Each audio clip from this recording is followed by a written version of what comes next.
Hey, my herbal friends, look what we have. It's that time of the year again. Agapodium, podagraria, goutweed, bishopweed. I love calling it goutweed because it's exactly what it's used for. And if you look up the history, which I've done a video on my YouTube channel, which is Vermont Pure Herbs. Anything you want to find that's my content is going to be Vermont Pure Herbs. If you Google Vermont Pure Herbs, most of the time my YouTube channel is going to show up and you can click on it from there, or my website, or anything that you're looking for. All 60 something or so pictures are on my Google as well. So back to the goutweed. So I have a little pouch outside my door. Pouch. I said pouch. I have a little patch outside my door. It's been a long day. I'm exhausted tonight.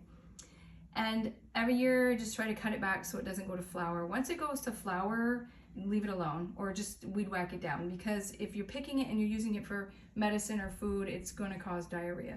So don't do that. It turns into a different compound. So we have, what I did was I took the stems. Here, I'll show you. Kind of destemmed it, took all the stems off. It's a little bit of work, but the stems don't dry as fast. They take a long time, and I don't want to create mold. So if you miss a couple stems that have water in them and you go to store these, might as well hang it up. You're gonna have mold in there. So you're gonna have little stems like this, of course. So I can focus. You're gonna have these guys, but those will dry fast compared to those thick stems. And they can get pretty good, about 12 inches. So the stems can get pretty thick. I'll show you. There's some pretty thick stalks, stems. So I don't really want to try to, I've done it before, that's why I'm not doing it again. So just take the time and take them off, and then, you know, compost them. There's no seeds on them, so you're fine. You should be able to compost that. Okay, back to this guy. And so I have my little Excalibur dehydrator here.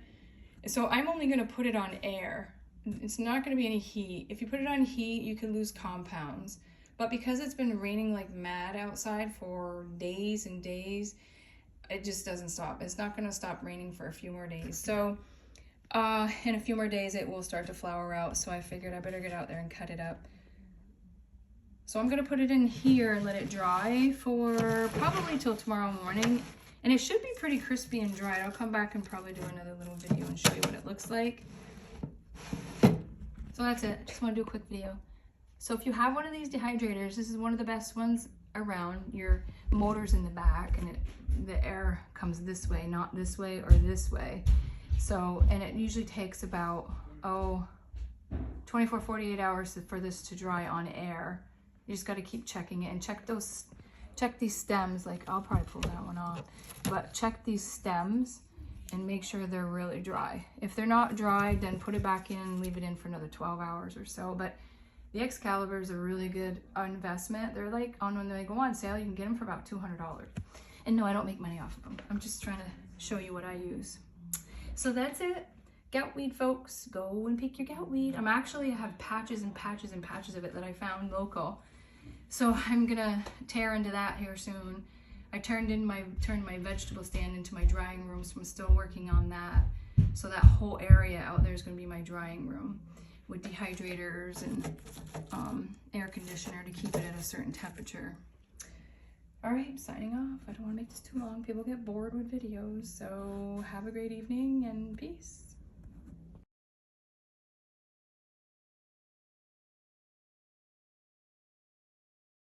All right, so we're back, and here's the Excalibur, and they are dried. It only took overnight. See how crunchy they are?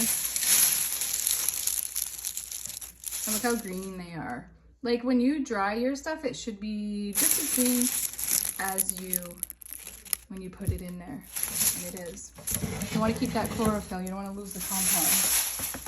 So just that little bit that I had outside makes this kind of a pretty good size basket. You can crunch them up and store them. Make a nice tea. It won't take a few minutes just to chop them up to smaller pieces to store them in your quart jars or half-gallon quart jars, whatever size.